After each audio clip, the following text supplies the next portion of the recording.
Allow me to introduce, although I'm pretty sure everyone probably knows you. So. Melissa Lamb, she is our CTV Morning Live Pinterest Pro. Yes. Before we get into the rather sticky-fingered... We're making Play-Doh today. I figure I'm trying to give fun things for parents to do with their kids, especially if they're at home over summer vacation. We know a lot of kids get bored after a while, especially, you know, as the days progress. So I thought one of my favorite childhood things to do is make Play-Doh, and my mom actually used to make homemade stuff. And the one nice thing about making your own is you know what ingredients you're putting inside, so you don't have to worry about toxins or chemicals or what's actually inside the Play-Doh. So if your kids do ingest it or lick their fingers after, it's going to taste disgusting, but at least you know it's not going to harm them. And there's one recipe that's actually completely edible, right? It's completely edible. We found an edible Play-Doh on our Pinterest site, so it's pretty cool. So for those who haven't heard of Pinterest, how would you describe it? It's kind of like an online magazine. It's basically sorting everything you could find online and kind of putting into your own, compiling into your own sort of magazine. Yeah. Okay, so where do we start? All right, so to make Play-Doh, it's actually really simple. I didn't even know it was this easy, and I've already made one up because you do have to let it sit in the fridge for a while.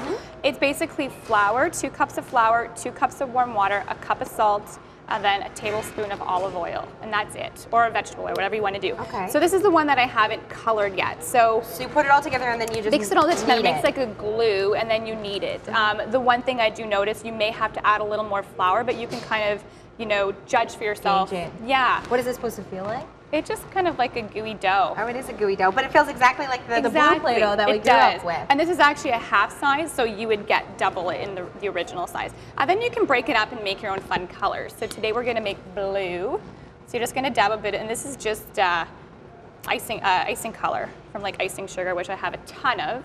You're just going to knead it in. And this your hands will stain, so Sarah, I'll do this one for you. So that's this would typically be used for baking. Baking, which is why you have so much of it. That's right. Okay, Every we're different so color. lucky to have and you can break it up in different Melissa. colors, so you can get blue, yellow, pink, red, whatever, you know, kind of fancy. All right, so what's this blob that you've got here? This blob is the edible Play-Doh, and it's really easy. It's just really, I was watching you really make dirty it to make. and it's Yes. so sticky. It's so sticky, but it's fun, and like I was saying, kids will love this because your hands are going to be gooped. Okay. So basically, just take a marshmallow. Are you going to do this, Sarah? That, or I think I was going to cut a little flour out of this one, right? Yeah, you're going to take the pre-made one, right? So yeah, you just take a marshmallow and a little gob of peanut butter, all right? And what you're going to do is you're going to just basically knead it together with your hands. And a little bit of peanut butter. Look how gross it is at the beginning. It's pretty gross. So I'm ripping apart the marshmallow. You're just ripping apart the marshmallow and kneading it together. And you can take 2 marshmallows in a gob and it'll make a big ball. Mix some blue in there. And you know what? It's going to look like this. Eventually, after about, I say 6 minutes of kneading, it'll become like a little gob, and it's almost like a gum paste. And then you can just kind of flatten it out and cut little shapes. And the nice thing about this Play-Doh is you can eat it. Fully edible, because it's just marshmallow and peanut butter. And it actually tastes really good. Tastes like marshmallows and peanut butter. Exactly. But the pre-stuff is really messy, so I suggest having some wet wipes or napkins around for sure. But none for us. No.